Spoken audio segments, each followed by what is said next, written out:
Hello दोस्तों, स्वागत है आपका हमारे YouTube channel mission lecture UK 2025 पर। तो दोस्तों, आज की क्लास में हम बात करेंगे उत्तराखंड के एक और प्रीवियस ईयर पेपर पर। तो बहुत महत्वपूर्ण ये क्लास है दोस्तों, और बहुत इम्पोर्टेंट इसके अंदर क्वेश्चन से हैं। तो किसी भी स्थिति में स्किप करने की स्थिति नहीं है दोस्तों। प्लीज़ ध्यान दें कि इस पेपर को आप ज़रूर पढ़ लें, क्योंकि ये अच्छी खासी प्रिपरेशन आपको यहाँ पर देखने को मिलेगी। तो दोस्तों, ज़्यादा देरी नहीं करते हुए क्लास को स्टार्ट करते हैं। और इससे पहले अगर आप चैनल पर नए हैं तो प्लीज़ सब्सक्राइब कर लीजिएगा, साथ ही साथ बेल आइकन दबाकर ऑल नोटिफिकेशन ऑन कर लीजिएगा, जिससे इसी प्रकार की क्लासेस आपको देखने को मिलेंगी। दोस्तों, स्टार्ट करते हैं आज की क्लास का पहला क्वेश्चन। तो पहला क्वेश्चन हमारा है दोस्तों कि अनुस्वार को कहते हैं। तो अनुस्वार को क्या कहते हैं दोस्तों? तो अनुस्वार का जो दूसरा नाम है उसको कहा जाता है दोस्तों अयोगवाह। ठीक है दोस्तों, क्या कहा जाएगा? अयोगवाह भी इसको कहा जाता है दोस्तों। तो आपका बी ऑप्शन सही है। ठीक है, अनुस्वार का दूसरा नाम क्या है दोस्तों? अनुस्वार को अयोगवाह भी कहते हैं। बढ़ते हैं दोस्तों अगले प्रश्न में। अगला प्रश्न है दोस्तों, निम्नलिखित विकल्पों में करण कारक का उदाहरण क्या है?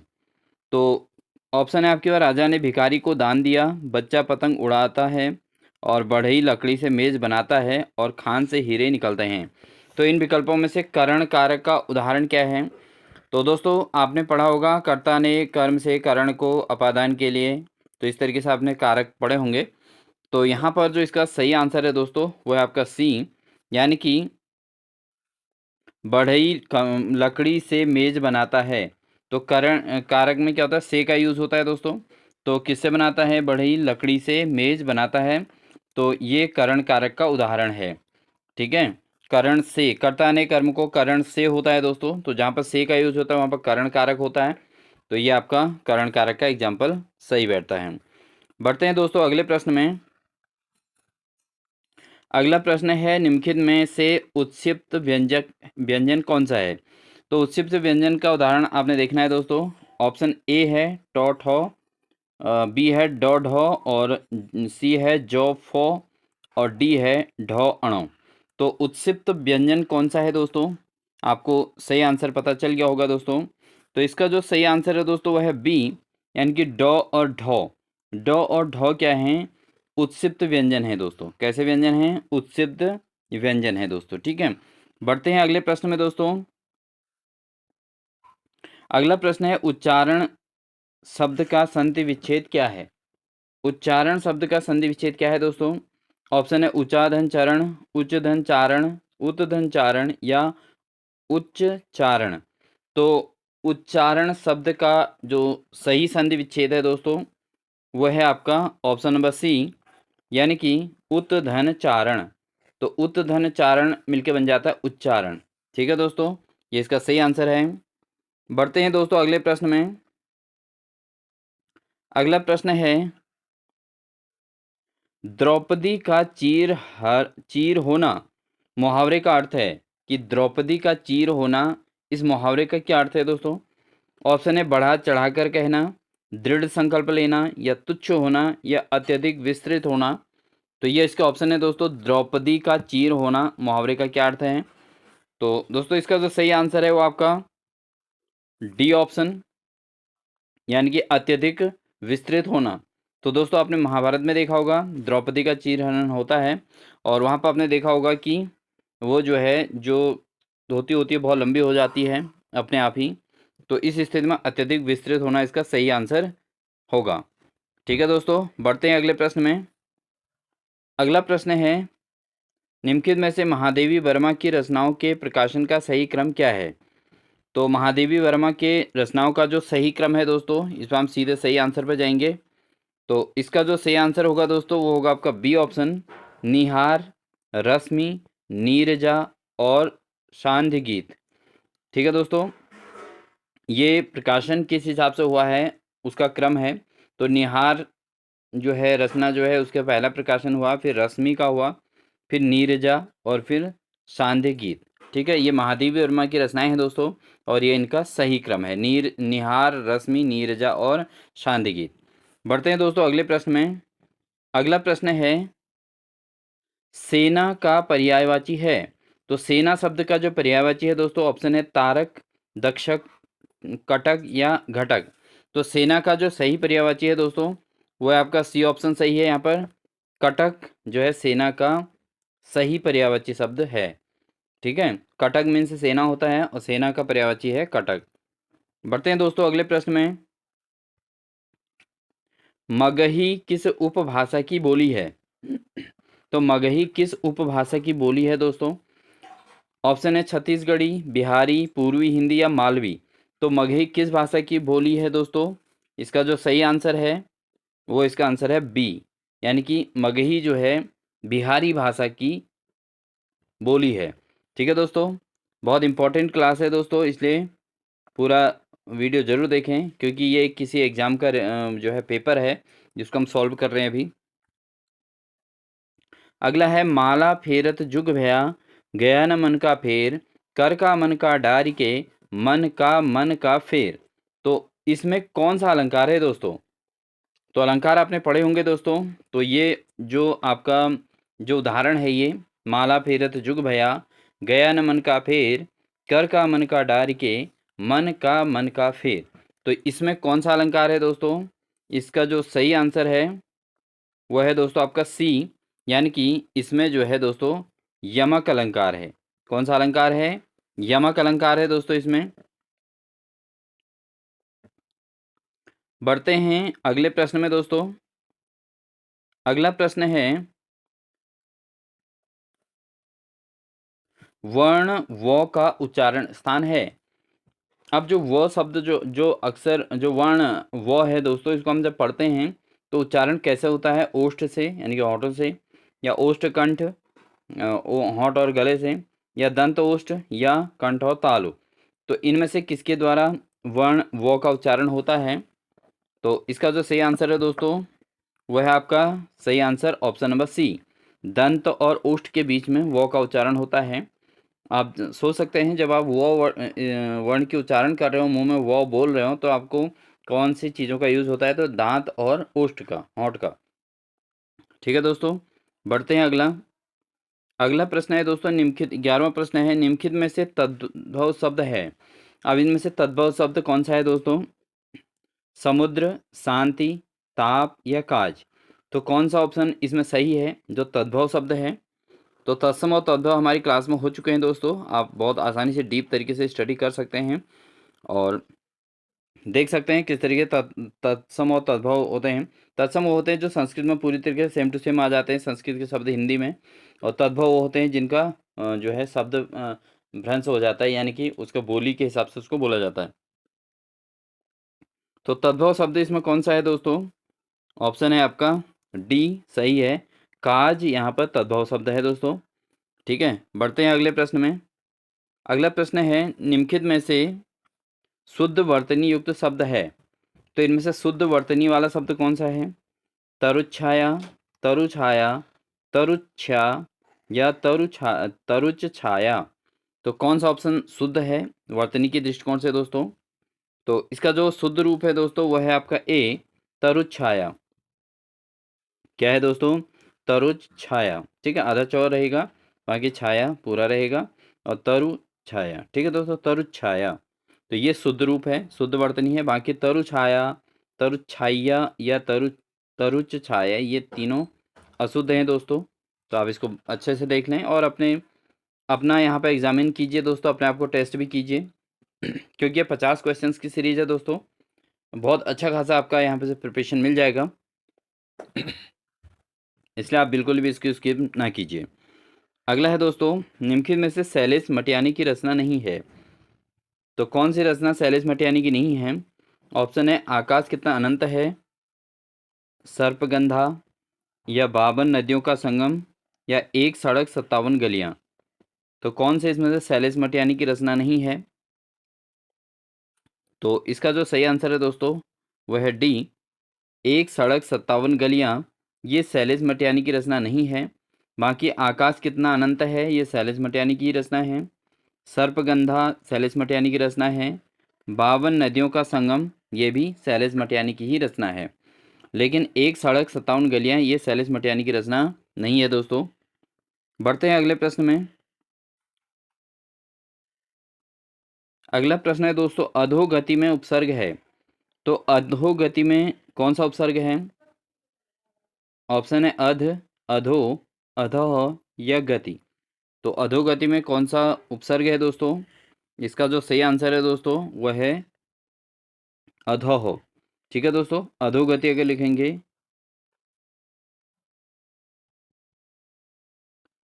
अधः धन गति। ठीक है दोस्तों, क्या हो जाएगा? अधः धन गति। तो संधि विच्छेद अगर देखेंगे तो अधः यहाँ पर उपसर्ग है दोस्तों। ठीक है, बढ़ते हैं अगले प्रश्न में, क्वेश्चन नंबर 15। दोस्तों अगर वीडियो अच्छी लगी तो प्लीज़ लाइक ज़रूर कर दीजिएगा, और साथ ही अगर आपको इसी प्रकार की कंटिन्यू क्लासेज चाहिए तो आप बिल्कुल कमेंट सेक्शन में ज़रूर बता सकते हैं। बुराइयों से सदैव दूर रहिए, इस वाक्य में रेखांकित शब्द में संज्ञा है। तो जो रेखांकित शब्द है दोस्तों वह है बुराइयों, और बुराइयों में किस प्रकार की संज्ञा है? ठीक है, किस प्रकार की संज्ञा इसमें है? तो समूहवाचक संज्ञा, भाववाचक संज्ञा, या व्यक्तिवाचक संज्ञा, या जातिवाचक संज्ञा। तो इसमें किस प्रकार की संज्ञा है दोस्तों? तो इसका जो ऑप्शन है दोस्तों वो सही है आपका, जातिवाचक संज्ञा। ठीक है, बुराइयों में से सदैव दूर रहिए, इस वाक्य में किस प्रकार की संज्ञा है? यह है जातिवाचक संज्ञा। बढ़ते हैं दोस्तों अगले प्रश्न में। आवाहन का विलोम शब्द क्या होगा? तो दोस्तों आवाहन का विलोम शब्द क्या होगा? ऑप्शन है अवरोह, अनुवर, विसर्जन, या अनाहार। ठीक है, तो अनाहार। आवाहन, आवाहन का विलोम शब्द क्या है दोस्तों? तो इसका जो सही ऑप्शन है दोस्तों वह है सी ऑप्शन, आवाहन का विलोम शब्द होता है विसर्जन। ठीक है, आवाहन का विलोम शब्द क्या होगा? विसर्जन होगा दोस्तों। ठीक है, बिल्कुल अच्छे से आप प्रिपेयर हो जाइए दोस्तों। अगला प्रश्न है दोस्तों, क्वेश्चन नंबर 17। हम बड़ों का आदर करते हैं, इस वाक्य को प्रकार है। तो ये इस वाक्य में किस प्रकार का वाक्य है ये? तो हम बड़ों का आदर करते हैं, इसमें जो है आज्ञार्थक, निश्चयार्थक, संकेतार्थक, या इच्छार्थक। तो हम बड़ों का आदर करते हैं, तो ये किस प्रकार का वाक्य है? यह है दोस्तों आपका निश्चयार्थक, निश्चयार्थक जो है वाक्य है ये। ठीक है, निश्चयार्थक वाक्य है, हम बड़ों का आदर करते हैं। ठीक है दोस्तों, तो ऐसे क्रिटिकल क्वेश्चन भी इसमें है दोस्तों, इनको ध्यान से समझ लीजिएगा। अगला प्रश्न है, निम्नलिखित में से कौन सा शब्द सदैव एक वचन प्रयुक्त होता है? तो कौन सा शब्द सदैव एक वचन प्रयुक्त होता है? जैसे जनता, आँख, आंसू, या बाल। तो कौन सा शब्द एक वचन के रूप में प्रयुक्त होता है दोस्तों? तो इसका जो सही आंसर है वह है आपका ऑप्शन नंबर ए, यानी कि जनता। तो जनता में होता तो बहुत ज़्यादा पॉपुलर होते हैं, पॉपुलेशन होती है, बट हम बोलते हैं उसको एक वचन में भी जनता ही बोलते हैं, और ये आप समझ सकते हैं। बाकी आँख जो है, आँखों को अगर बहुवचन में बोलेंगे तो आँखें कहेंगे, और आंसू, ठीक है दोस्तों, बाल। तो यहाँ पे जो है आपकी एक वचन प्रयुक्त होता है जनता। ठीक है दोस्तों, बढ़ते हैं अगले प्रश्न में। अगला प्रश्न है, कारतूस किस भाषा का शब्द है? तो दोस्तों इसको समझना है कि कारतूस किस भाषा का शब्द है। अंग्रेजी, अरबी, पुर्तगाली, या फ्रांसीसी। तो दोस्तों कारतूस किस भाषा का शब्द है? कारतूस है दोस्तों आपका अरबी भाषा का शब्द है। किस भाषा का? अरबी भाषा का शब्द है दोस्तों कारतूस। ठीक है, बढ़ते हैं अगले प्रश्न में। अगला प्रश्न है दोस्तों,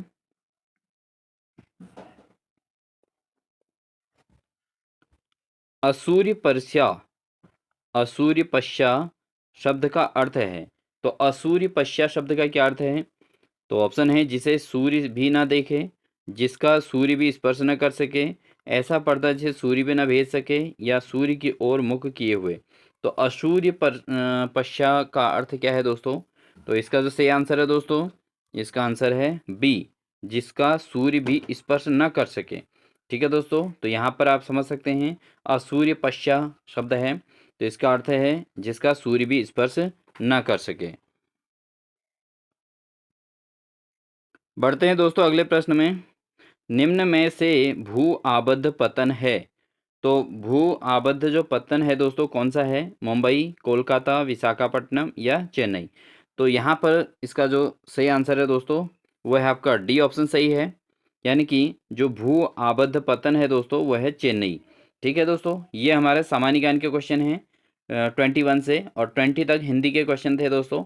तो बहुत महत्वपूर्ण ये क्लास है और प्रीवियस पेपर है दोस्तों, जिसका सॉल्यूशन हम आपको करा रहे हैं। ठीक है दोस्तों, तो नए तरीके से यहाँ पर आपको प्रिपरेशन कराई जा रही है, बहुत इंपॉर्टेंट है, इसलिए ध्यान से समझिएगा दोस्तों। बढ़ते हैं आगे। तो भू आबद्ध पतन जो है दोस्तों वो चेन्नई है, ये आपको याद हो गया होगा। बढ़ते हैं अगले प्रश्न में। अगला प्रश्न है दोस्तों, बम्बई में सोशल सर्विस लीग की स्थापना की गई थी। तो किसके द्वारा की गई थी बम्बई में सोशल सर्विस लीग की स्थापना?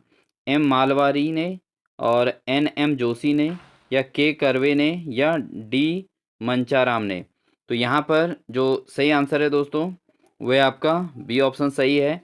एन एम जोशी ने बम्बई में सोशल सर्विस लीग की स्थापना की थी। ठीक है दोस्तों, बढ़ते हैं अगले प्रश्न में।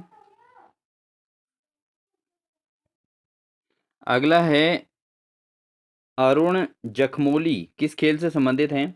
तो अरुण जखमोली किस खेल से संबंधित हैं दोस्तों? वॉलीबॉल, शतरंज, स्कीइंग या क्रिकेट? तो अरुण जखमोली किस खेल से संबंधित हैं? ये हैं दोस्तों आपके वॉलीबॉल से, अरुण जखमोली। ठीक है दोस्तों, प्लेयर का नाम क्या है? अरुण जखमोली। और किसे रिलेट करते हैं? ये हैं वॉलीबॉल से। ठीक है दोस्तों, अगले प्रश्न में बढ़ते हैं। अगला प्रश्न है दोस्तों, 10 नवंबर 1981 ईस्वी को मंगलवार था। तो 11 नवंबर 1581 को कौन सा दिन होगा? तो ये दिन दिवस का क्वेश्चन है दोस्तों, इसको आप रीजनिंग के थ्रू इसको कर सकते हैं। तो यहाँ पर इसका जो सही ऑप्शन है दोस्तों बुधवार होगा, क्योंकि 10 नवंबर 1981 को पूछा गया है और उसके बाद 11 नवंबर 1581 को पूछा गया है। तो अगर हम मंगलवार है तो अगला दिवस जो है यहाँ पर बुधवार होगा। बढ़ते हैं दोस्तों अगला प्रश्न। अगला प्रश्न है, रात अब भी मौजूद है किसके द्वारा लिखी गई? तो ये एक रचना है दोस्तों, रात अब भी मौजूद है। तो ऑप्शन है लीलाधर जगूड़ी, मंगलेश डबराल डंगवाल, मंगलेश डंगवाल या चंद्र कुमार बर्थवाल या गुमानी पंत। तो रात अब भी मौजूद है, इसके जो लेखक हैं दोस्तों, रचनाकार हैं, वह है दोस्तों आपका लीलाधर जगूड़ी। तो लीलाधर जगूड़ी ने लिखी है रात अब भी मौजूद है। ठीक है दोस्तों, बढ़ते हैं अगले प्रश्न में। मानव विकास सूचकांक एसडीआई किसने विकसित किया था? ठीक है दोस्तों, मानव विकास जो सूचकांक है वो किसने विकसित किया था? तो इसके जो ऑप्शन है UNCTAD या UNICEF, अंतर्राष्ट्रीय मुद्रा कोष, या UNDP। तो मानव विकास सूचकांक किसने विकसित किया था? तो इसका जो सही आंसर है दोस्तों वह है डी। ये किया गया था UNDP के द्वारा, UNDP। ठीक है, तो ये जो है मानव विकास सूचकांक को डेवलप किया था इन्होंने। ठीक है, HDI को, तो UNDP के द्वारा HDI को विकसित किया गया था दोस्तों। बढ़ते हैं दोस्तों अगले प्रश्न में। अगला प्रश्न है, भारत में राष्ट्रीय मानवाधिकार आयोग की स्थापना किस वर्ष से हुई थी? तो राष्ट्रीय मानवाधिकार आयोग की स्थापना भारत में कब हुई थी दोस्तों? ऑप्शन है 1993, 94, 2000 या 2002। तो इसका जो सही आंसर है दोस्तों वह है आपका ऑप्शन नंबर ए, 1993 में भारत में राष्ट्रीय मानवाधिकार आयोग की स्थापना हुई थी। 1993 में 1993 में भारत में राष्ट्रीय मानवाधिकार आयोग की स्थापना की गई थी दोस्तों। बढ़ते हैं दोस्तों अगले प्रश्न में। उत्तराखंड में नमामि गंगे योजना का शुभारंभ कब और कहाँ किया गया था? तो नमामि गंगे योजना जो थी दोस्तों, ऑप्शन है ऋषिकेश, देहरादून, हरिद्वार या उपयुक्त में से कोई नहीं। तो दोस्तों इसका जो सही आंसर है वह है आपका 7 जुलाई 2016 में हरिद्वार में नमामि गंगे योजना का शुभारंभ किया गया था। तो बहुत महत्वपूर्ण है दोस्तों ये प्रश्न भी। और ये जो पेपर हम लिए हुए हैं ये UK 8080 का पेपर है, तो आप इसको समझ सकते हैं और इसी के हिसाब से ये क्वेश्चन आते हैं दोस्तों, इसलिए आप इसको ज़रूर प्रिपेयर कीजिएगा। उत्तराखंड में नमामि गंगे योजना का जो शुभारंभ हुआ था वो 7 जुलाई 2016 में हुआ था दोस्तों। और कहाँ से हुआ था? हरिद्वार से। ठीक है, और नरेंद्र मोदी जी ने इसको स्टार्ट किया था, ये आपको याद होगा। अगला प्रश्न है दोस्तों, अगला प्रश्न है, चित्रकार मौलाराम का पारिवारिक पेशा था। तो चित्रकार जो मौलाराम हैं उनका पारिवारिक पेशा क्या था दोस्तों? चित्रकारी, बढ़ईगिरी, सुनार या कला? तो जो मौलाराम का जो पारिवारिक पेशा है तो दोस्तों वह है आपका ऑप्शन नंबर सी, यानी कि सुनार। ठीक है, मौलाराम चित्रकार थे लेकिन वैसे पेशे से क्या थे दोस्तों? ये थे सुनार। ठीक है, पारिवारिक जो पेशा था वो सुनार था, लेकिन ये एक चित्रकार थे मौलाराम। ठीक है दोस्तों, अगला है, क्वेश्चन नंबर 30 है दोस्तों, उत्तराखंड में से भारत में किस पठार का निर्माण ज्वालामुखी विस्फोट से हुआ है? तो निम्नलिखित में से भारत में किस पठार का निर्माण ज्वालामुखी विस्फोट से हुआ है दोस्तों? उत्तर का पठार, दक्कन का पठार, पूर्व का पठार या पश्चिम का पठार? तो कौन सा पठार ऐसा है जिसका निर्माण ज्वालामुखी विस्फोट से हुआ है?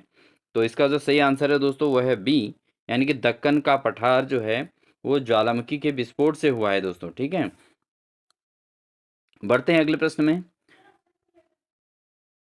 शीतकाल में श्री बद्रीनाथ की मूर्ति सांकेतिक रूप से किस स्थान पर स्थानांतरित होती है? तो जब शीतकाल का समय आता है तो शीतकाल में बद्रीनाथ की मूर्ति जो है दोस्तों कहाँ स्थानांतरित होती है? वैष्णव मंदिर जोशीमठ, नरसिंह मंदिर जोशीमठ, आदि मंदिर नई टिहरी या उपयुक्त में से कोई नहीं। तो दोस्तों जब शीतकाल होता है तो उस समय बद्रीनाथ की मूर्ति जो होती है वो हो जाती है नरसिंह मंदिर जोशीमठ में स्थानांतरित कर दी जाती है। कौन से मंदिर में? नरसिंह मंदिर जोशीमठ में है ये। और ये जो है यहाँ श्री बद्रीनाथ की मूर्ति को सांकेतिक रूप से यहाँ स्थानांतरित कर दिया जाता है दोस्तों। बढ़ते हैं दोस्तों अगले प्रश्न में। अगला प्रश्न 32, जौनसार का हनोल मंदिर किस वास्तुशैली में बनाया गया है? तो जो जौनसार का हनोल मंदिर है दोस्तों वो किस वास्तुशैली में बनाया गया है? तो ऑप्शन है हूण वास्तुशैली में, महिष वास्तुशैली में, पगोड़ा वास्तुशैली में या उपयुक्त में से कोई नहीं। तो जौनसार का जो हनोल मंदिर है दोस्तों, पहली बात प्रश्न बनता है हनोल मंदिर कहाँ है? वो जौनसार में है, जौनसार लोगों का मंदिर है। और जौनसारी ज़्यादा कहाँ रहते हैं दोस्तों? वो देहरादून के समीप रहते हैं, देहरादून में। और इसमें से जो हनोल मंदिर जो है किस वास्तुशैली में बनाया गया है दोस्तों? इसका जो सही आंसर है दोस्तों वह है सी, यानी कि पगोड़ा वास्तुशैली में। किस वास्तुशैली में ये बनाया गया दोस्तों? पगोड़ा वास्तुशैली में बनाया गया है। बढ़ते हैं दोस्तों अगले प्रश्न में। अगला प्रश्न है दोस्तों, मेमोयर ऑफ देहरादून पुस्तक के लेखक कौन है? तो मेमोयर ऑफ देहरादून के पुस्तक जो है वो किस इसके लेखक कौन है? तो ऑप्शन है एटकिंसन, ई शेरमन ओकले या वाल्टन या विलियम्स। तो दोस्तों मेमोयर ऑफ देहरादून नामक जो पुस्तक है उसके लेखक हैं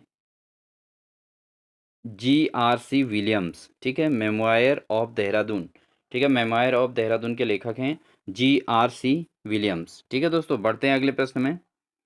अगला प्रश्न है दोस्तों, वीर चंद्र सिंह गढ़वाली पर्यटन स्वरोजगार योजना की घोषणा की गई।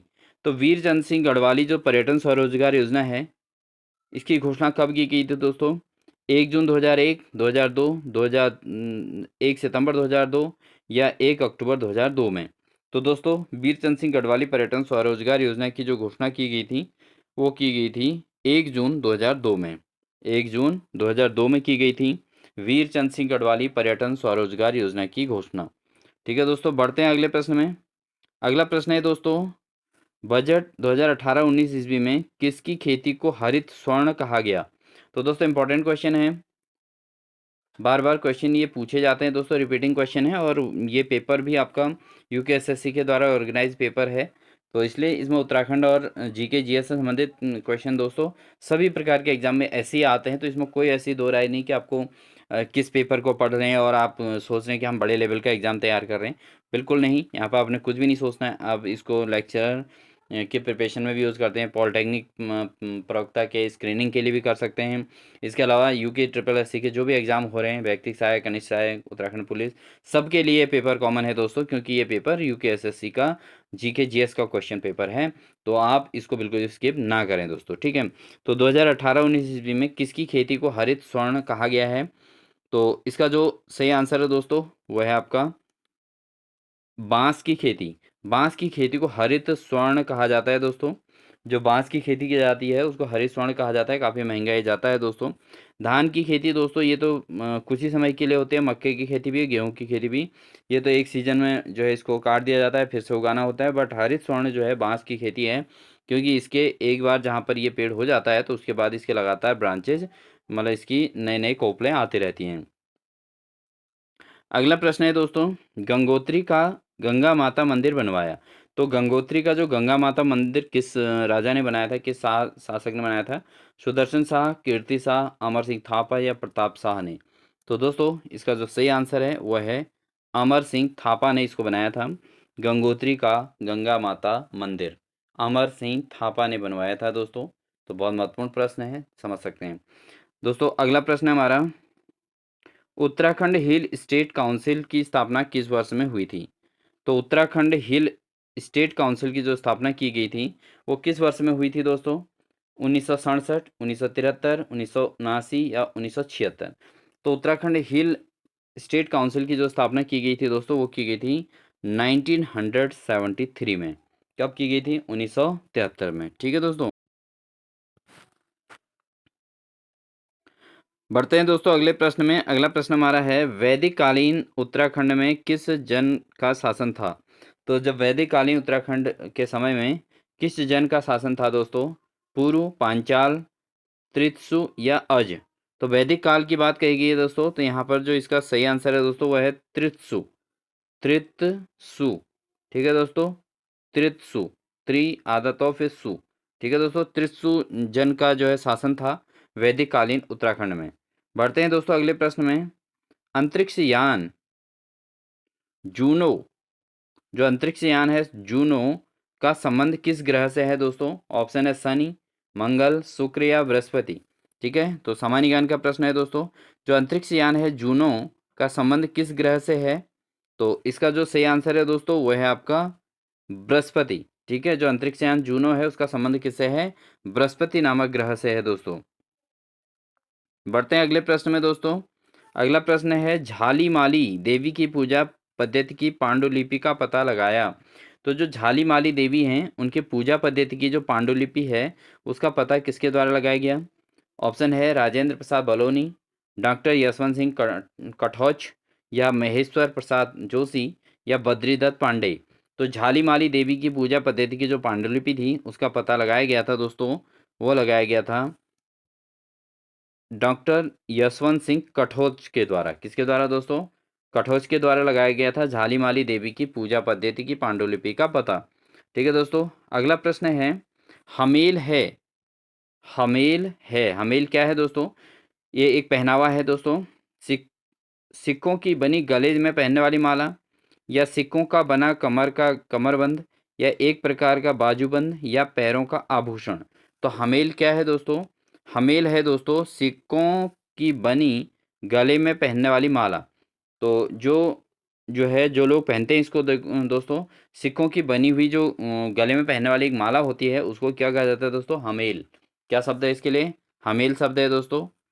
अगला प्रश्न है, डीएनएस का पूरा नाम क्या है? तो डीएनएस का पूरा नाम क्या है दोस्तों? डाटा नेमिंग सर्विस, ये आपका कंप्यूटर से संबंधित है दोस्तों। Data naming service, domain naming system, data numeric system या डिसेंट्रलाइज्ड नेमिंग सिस्टम। तो डीएनएस का पूरा नाम क्या है दोस्तों? इसका जो सही आंसर है वो है आपका डोमेन नेम सिस्टम। ठीक है दोस्तों, डोमेन नेम सिस्टम, इसको डीएनएस, तो डोमेन नेम सिस्टम है दोस्तों डीएनएस का पूरा नाम। बढ़ते हैं दोस्तों अगले प्रश्न में। पंडित गोविंद वल्लभ पंत का जन्म हुआ। तो पंडित गोविंद वल्लभ पंत का जन्म कब हुआ? सन 1886 में, 1887 में, 1888 में, 1889 में।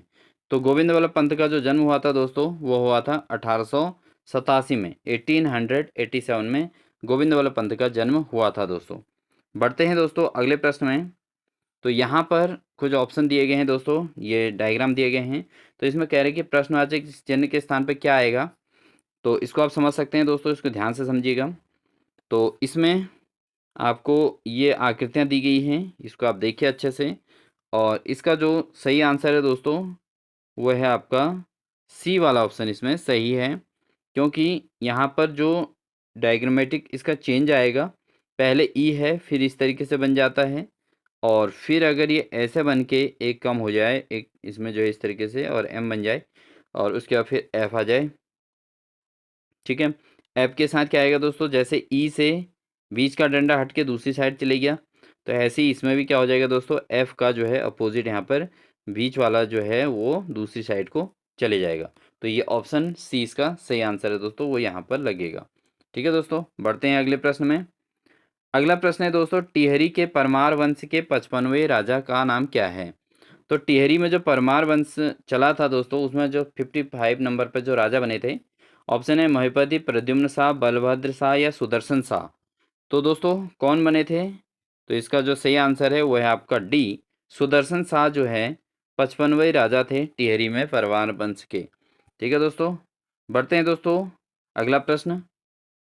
अगला प्रश्न है ब्रेक इवेन बिंदु है। तो ब्रेक इवेन बिंदु क्या है? वह स्थिति जब फर्म लाभ कमा रही हो, वह स्थिति जब फर्म को हानि हो रही हो, वह स्थिति जब फर्म को न लाभ और न हानि हो। इसका लाभ हानि से कोई संबंध नहीं है। तो दोस्तों आपने देखा होगा यूकेएसएससी ने जितने भी पेपर रखे हैं उसमें सब में इकोनॉमिक्स को भी सामान्य ज्ञान के अंतर्गत रखा हुआ है, अर्थशास्त्र, और ये जो है उसी का एक क्वेश्चन दिया गया है दोस्तों। ठीक है, तो महत्वपूर्ण ये भी है क्योंकि प्रीवियस पेपर का ही सॉल्यूशन है दोस्तों, हम उसको करा रहे हैं, प्रीवियस पेपर को करा रहे हैं। तो इसका जो इवेन ब्रेक इवेन बिंदु क्या है? वह स्थिति जब फर्म को न लाभ हो रहा हो न ही हानि हो रहा हो। ठीक है, न तो लाभ हो रहा हो और न ही हानि हो रही हो, तो इसको कहते हैं दोस्तों ब्रेक इवेन बिंदु। क्या कहा जाता है? ब्रेक इवेन बिंदु इसको कहा जाता है दोस्तों। बढ़ते हैं दोस्तों अगले प्रश्न में। अगला प्रश्न है अंगाली मठ स्थित है। अंगाली मठ कहाँ स्थित है दोस्तों? पौड़ी जनपद, गढ़वाल जनपद में, रुद्र जनपद में, रुद्रप्रयाग, टिहरी, गढ़वाल या उपयुक्त में से कोई नहीं। तो अंगाली मठ जो स्थित है वो कहाँ है?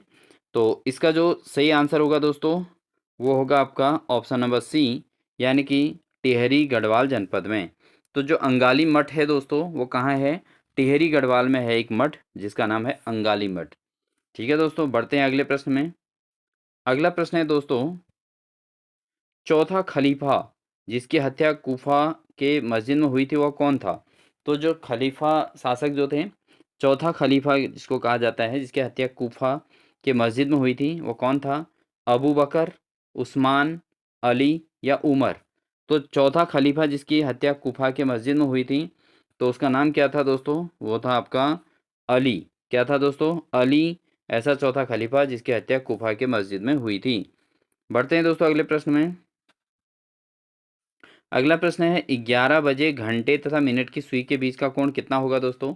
तो आपने देखा होगा दोस्तों यहाँ पर 12, 1, 2, 3, 4, 5, 6 ऐसे करके अंक होते हैं, 7, 8, 9, 10, 11, 12। तो यहाँ पर पूछा गया दोस्तों कि 11 बजे घंटे तथा मिनट की सुई के बीच कितना क्या रहता है। ठीक है, तो यहाँ पर कितने डिग्री का कोण बनेगा? कॉमन सी बात है, 11 यहाँ पर लिखा रहता है और 12 यहाँ पे होता है। ठीक है, तो ये घंटे की सुई मान लो, इसको जो है मिनट की सुई मान लो। तो ठीक ये घंटे की सुई होगी दोस्तों क्योंकि 11 बजा होगा और 12 पे जो है मिनट की सुई गई होगी, तो इन दोनों के बीच कोण कितने का बनेगा? तो दोस्तों इसको कर देंगे 360 बट्टे आपको 12 से करना है, तो 12 3 36। तो इसका जो सही ऑप्शन आएगा दोस्तों सी आएगा, यानी कि 30 डिग्री। कितना डिग्री? 30 डिग्री का कोण बनेगा दोस्तों, आप इसको समझ के कर लीजिएगा।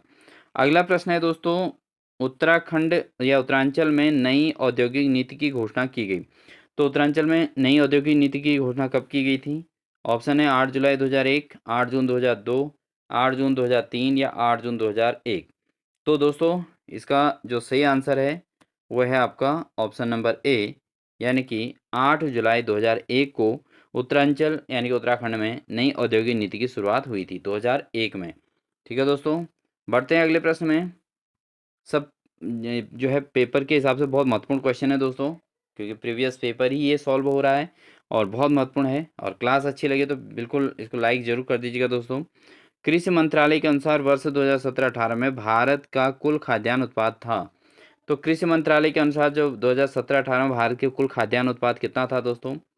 इसका जो सही आंसर है दोस्तों हम उसी पे सीधे जाएंगे। तो इसका जो सही आंसर है दोस्तों वह है 277.49 मिलियन टन, 277.49 मिलियन टन। ठीक है दोस्तों, ये इसका सही आंसर है। बढ़ते हैं दोस्तों अगला प्रश्न। अगला प्रश्न है उजली या अनेरी होली का संबंध किससे है? तो उजली या अनेरी होली जो है उसका संबंध किससे है? जौनसारी जनजाति से, भोटिया जनजाति से, थारू जनजाति से या राजी जनजाति से। तो उजली या अनेरी होली का जो संबंध है दोस्तों वह है आपका थारू जनजाति से। किस प्रकार से दोस्तों, किनसे है? यह है थारू जनजाति से है दोस्तों उजली या अनेरी होली का संबंध। बढ़ते हैं दोस्तों अगले प्रश्न में। अगला प्रश्न है किसने कहा नीति निदेशक सिद्धांत उद्देश्य और आकांक्षाओं की घोषणा मात्र हैं? किसने कहा था कि नीति निर्देशक जो सिद्धांत है दोस्तों, वो उद्देश्य और आकांक्षाओं की घोषणा मात्र होते हैं। तो ऑप्शन है VN राव, KC वियर, या पनिक्कर या लास्की। तो किसने कहा था दोस्तों? इसका जो सही आंसर है वो है बी, यानी कि KC वियर ने ये कहा था दोस्तों कि नीति निर्देशक सिद्धांत उद्देश्य और आकांक्षाओं की घोषणा मात्र होते हैं। ठीक है, KC वियर। ठीक है दोस्तों, अगला प्रश्न है,